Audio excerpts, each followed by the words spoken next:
Shavua Tov à tous. Nous allons démarrer avec l'aide de Dieu une nouvelle étude sur le Likutei Moharan, l'œuvre de Rabbi Nachman de Breslev, un livre de base de l'enseignement, enseigné sur des bases de morceaux allégoriques de Rabba Bar Hana, figurant dans le Talmud de Babylone. Et donc, nous allons, avec cette étude, je l'espère, donc apporter une pierre supplémentaire à Vaya Futsuma et notre Otsa, le fait de faire jaillir les sources du Baal Shem Tov encore plus à l'extérieur. Et comme le disait lui-même Rabbi Nachman, le monde n'a pas encore du tout goûté à mes enseignements.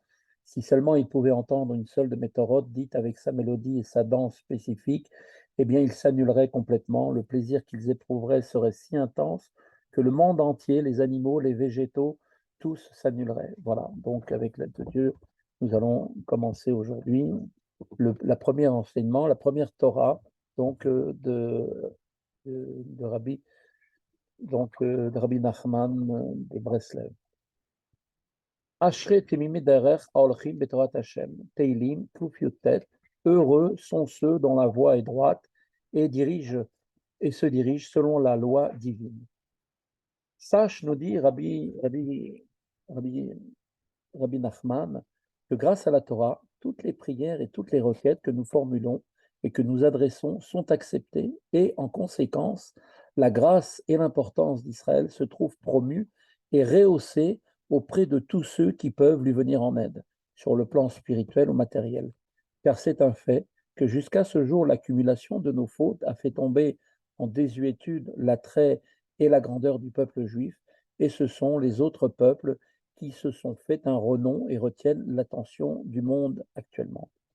Or, la Torah est la clé qui permet à Israël de regagner la grâce et la considération d'autrui. En effet, la Torah est surnommée dans les proverbes, donc Ayal, Ayelet, Oavim, une biche dont on recherche constamment les charmes, Yaelet Chen, donc si bien que ceux qui étudient la Torah attirent sur eux la grâce et la considération de tous ceux qui peuvent répondre favorablement à leurs prières et à leurs requêtes. Donc, la grâce reine.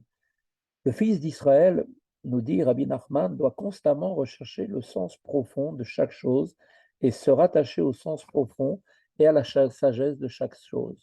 Car de cette manière, il sera éclairé et pourra ainsi se rapprocher de Dieu, béni soit son nom. En effet, la sagesse est une grande source de lumière capable d'éclairer l'homme dans toutes ses voies, selon les paroles de l'Ecclésiaste. Donc, comme il est dit, la sagesse acquise par l'homme éclairera sa face et lui servira de phare. Donc, Ta'ir Panav. Ce fut le cas pour Yaakov lorsqu'il a racheté le droit d'aînesse à Esav, car l'aîné, comme on le sait, est le premier-né, et c'est dans la primeur de chaque chose que réside son sens essentiel. Comme on en trouve d'ailleurs l'expression dans le psaume 111 du verset 10, donc comme il est dit, Reshit Chochma, le premier de la sagesse. C'est ainsi qu'on comprend pourquoi Esav, après que Yaakov lui ait soustrait sa bénédiction, s'est exclamé dans la Genèse, voilà, il m'a supplanté à deux reprises. Veyagveni ze pa'amaim. Et le mot supplanté a été traduit par unkelos. Il a agi vis-à-vis de moi avec sagesse. Vechakmani. La sagesse représente donc une analogie avec le soleil, puisque la sagesse, à l'instar du soleil, éclaire l'homme dans toutes ses voies. On trouve cette même idée d'ailleurs dans le verset des Proverbes, comme il est dit, la voix des justes ressemble à la lumière du matin. Veorat sadikim keor noga. Donc, qui va cette lumière en grandissant jusqu'au plein jour. Cette idée est également véhiculée par la lettre chet, qui est apparentée au terme yachut, qu'on traduit par vitalité, donc qui est en fait, car d'une certaine manière, la sagesse et le sens profond inscrit dans toute chose en constituent l'élément vital. Comme l'indique le verset de l'Ecclésiaste 7.12, la sagesse vivifie ceux qui la possèdent, Chochma Techaye. Cependant, étant donné que la lumière de la sagesse est très forte, elle ne peut pas être captée directement. Elle ne peut être captée qu'à l'aide de la lettre Nun. Nun qui incarne en fait la notion de Malchut, c'est-à-dire l'être souverain, comme on en trouve l'illustration dans le verset des psaumes 72, 17. Lifne Shemesh Yinun Shemo, sa renommée ira en grandissant et sa souveraineté s'étendra de plus en plus par devant le soleil. Et Rashi, dans son commentaire, précise que le mot Yinun, Yinun, en fait, a la même consonance que la lettre Nun, qui a le sens de souveraineté. Il s'agit dans ce contexte de la capacité inhérente à un être souverain, autrement dit un être qui a une existence propre, et bien de recevoir d'un être supérieur à lui. La Lune, comme on le sait, dans sa relation avec le Soleil, nous fournit un exemple de cela. En effet, la Lune elle-même n'a pas de lumière propre et la lumière qu'elle reçoit lui vient exclusivement du Soleil. C'est ainsi qu'on peut définir la notion de Malchut. Une chose souveraine, c'est-à-dire qui a une existence propre, mais cependant est entièrement tributaire d'autrui, ce qui signifie que la Malchut, voire le Nun, ne possède que ce qu'elle a reçu du Chet, c'est-à-dire de la sagesse, de la même manière que la Lune n'a pas de lumière propre, mais uniquement celle qu'elle reçoit du Soleil, et dès lors, la lumière de la Lune devient semblable à celle du Soleil. Par contre, celui qui refuse de s'attacher au sens profond, c'est-à-dire à la sagesse, à la vitalité donc de chaque chose, fait sien le comportement d'Ésav, qui lui-même a dédaigné le droit d'aînesse, comme le dit le verset dans la Genèse, et Ésav dédaigna le droit d'aînesse. Vaïbaz Ésav et Abechora. C'est l'attitude de ceux qui font fi de la sagesse, comme l'affirme le verset des Proverbes 18.2, le sot n'a que faire du discernement. D'accord, comme c'est marqué, lo yechapes pesil betvuna. Il se laisse emporter par le débordement de son cœur, qui im betlaout libo. L'homme, en tant que créature souveraine, peut effectivement, comme on le sait, se rebeller puisqu'il a le libre arbitre et choisir le mal, comparable au côté négatif et vide de la lune qui ne soit rien du soleil, puisqu'il y a une face cachée de la lune, comme cela est exprimé dans le verset d'Ishaya. Et la lune blêmira de honte, comme il est marqué, Vechafra alvana. Nous avons le même thème en ce qui concerne donc les deux penchants, le penchant au bien et le penchant au mal. En effet, le penchant au bien est, selon l'Ecclésiaste, qualifié de pauvre et sage, misken vechacham, c'est-à-dire l'être souverain dépourvu de tout ce qui de tout et qui ne possède rien par lui-même, mais uniquement ce qu'il reçoit de la sagesse. Par contre, le penchant au mal est désigné donc dans le même passage de roi vieux et sot, Meler Zaken Ursil, et c'est-à-dire l'être souverain qui prend le contre-pied du bien et reste sourd à la voix de la sagesse et du discernement, comme il est dit dans le verset cité précédemment. Le sot n'a que faire du discernement, lo yachafet kesil betvuna. À chacun de nous, donc à ce niveau-là, doit donc maintenant s'efforcer de renforcer le côté du bien pour qu'il prenne le dessus sur le côté du mal. Comme l'ont dit nos chachamim, que leur souvenir soit une source de bénédiction dans le traité de Brachot, page 5a. En toutes circonstances, il faut aiguillonner le penchant au mal par le penchant au bien. Leolam yargiz Adam Yetzertov al Yetzerara.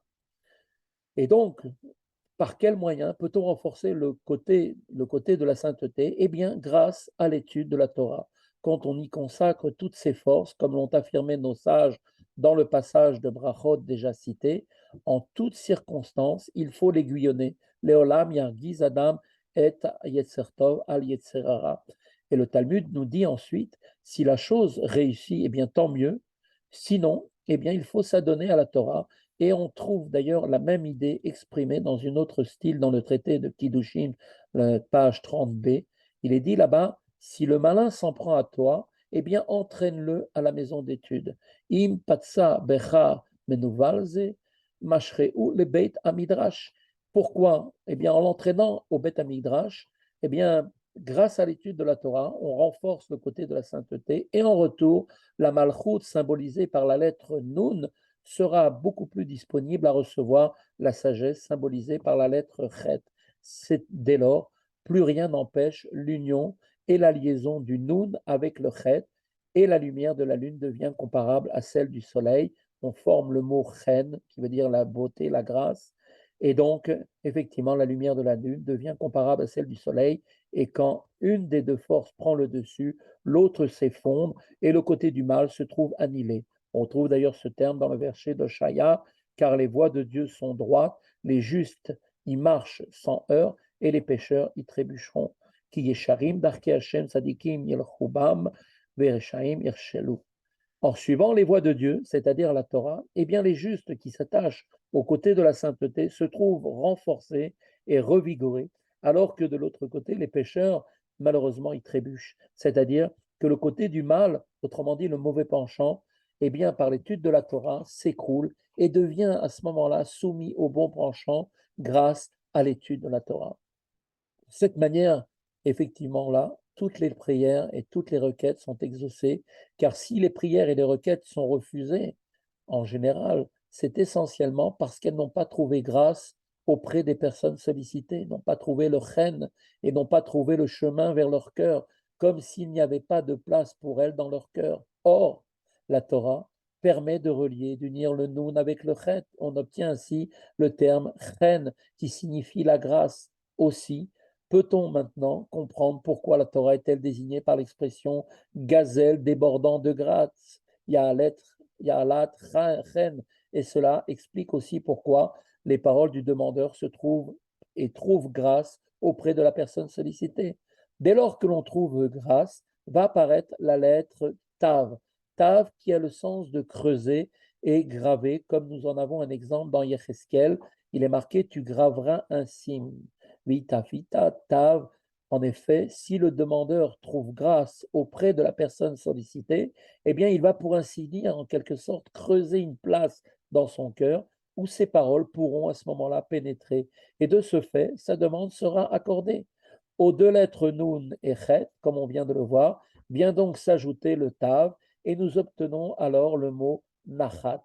Nachat qui signifie aménité, comme l'illustre le verset de l'Ecclésiaste, les paroles des sages sont écoutées lorsqu'elles sont dites avec nachat, c'est-à-dire, comme il est dit, divrei chachamim benachat nishmaim, c'est-à-dire que d'une manière agréable, les paroles des sages sont écoutées. Et dès l'instant où l'élément nachat apparaît, la personne sollicitée se trouve confortée et va donc accéder aux demandes qui lui ont été adressées. C'est pour cette raison que Yaakov, qui personnifie la sagesse, a eu droit lui-même à la grâce, comme cela figure dans le verset de la Genèse, car Dieu, dit Yaakov, m'a accordé sa grâce, qui Hachem, Chaneni et Elohim. Sa grâce est de même ainsi lorsqu'il bénit ses enfants au cours de sa rencontre avec Esav, il utilise lui aussi le même terme de grâce dans l'expression les enfants de Dieu dont Dieu m'a fait grâce. Yeladim Asher Hanan Hachem.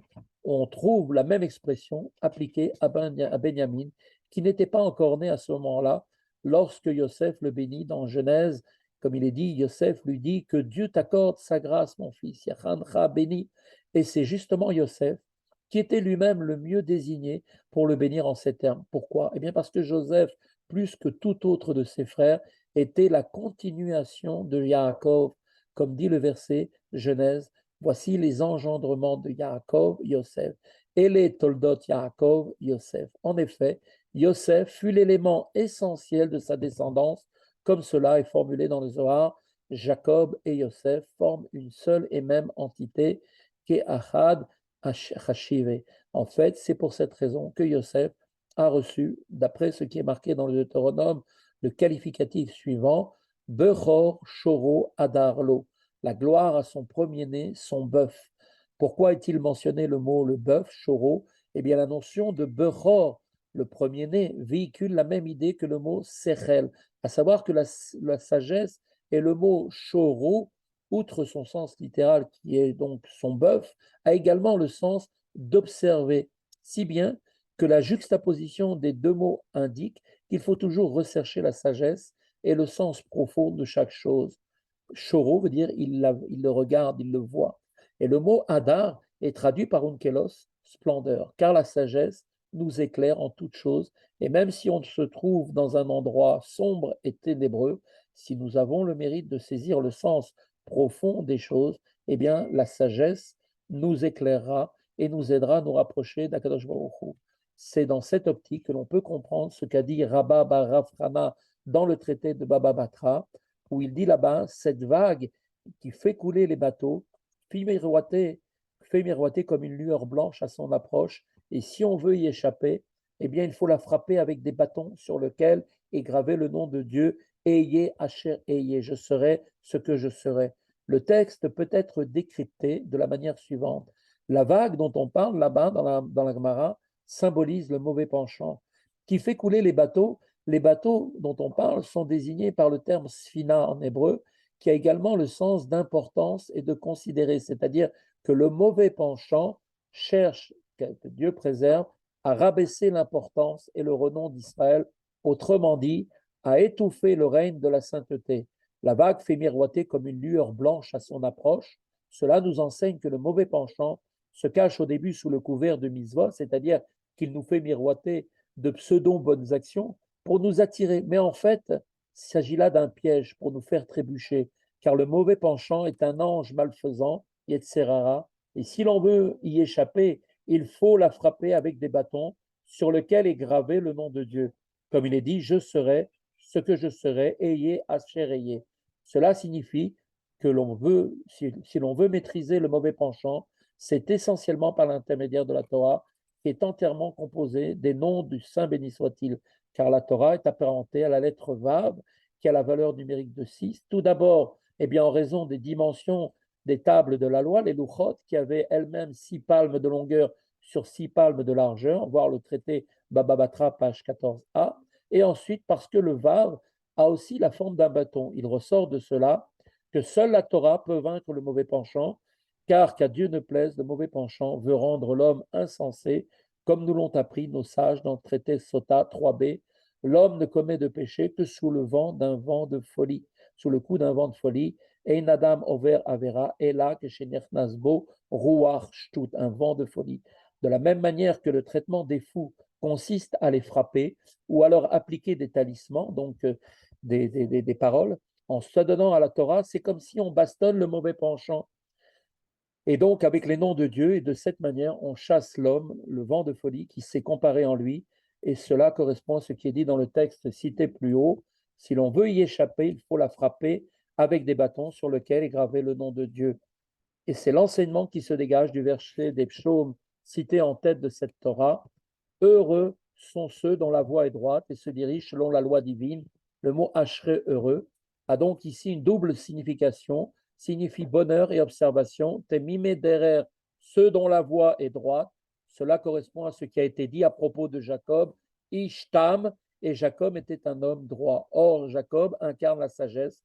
Le mérite de pénétrer, de comprendre le sens profond et la sagesse de chaque chose s'obtient grâce à l'étude de la Torah. Et c'est ce que dit le suite du verset, Olchim betorat Hashem, en se dirigeant selon la loi de Dieu, il faut s'adonner à l'étude de la Torah de toutes ses forces, et de cette manière on donne au pouvoir souverain de sainteté résidant en nous, symbolisé par le Nun, la capacité de recevoir la sagesse représentée par le Chet. De cette manière, nous obtenons la grâce, et dès lors nos paroles sont entendues, et Israël attire sur lui la grâce et la considération d'autrui, et à ce moment-là, toutes nos prières et requêtes se trouvent alors acceptées. Parce qu'avec l'aide de Dieu, Kadosh Baruch Hu accepte nos prières et qu'il nous envoie très rapidement le Mashiach comme il l'a promis au Baal Shem Tov. À très bientôt à tous. Au revoir.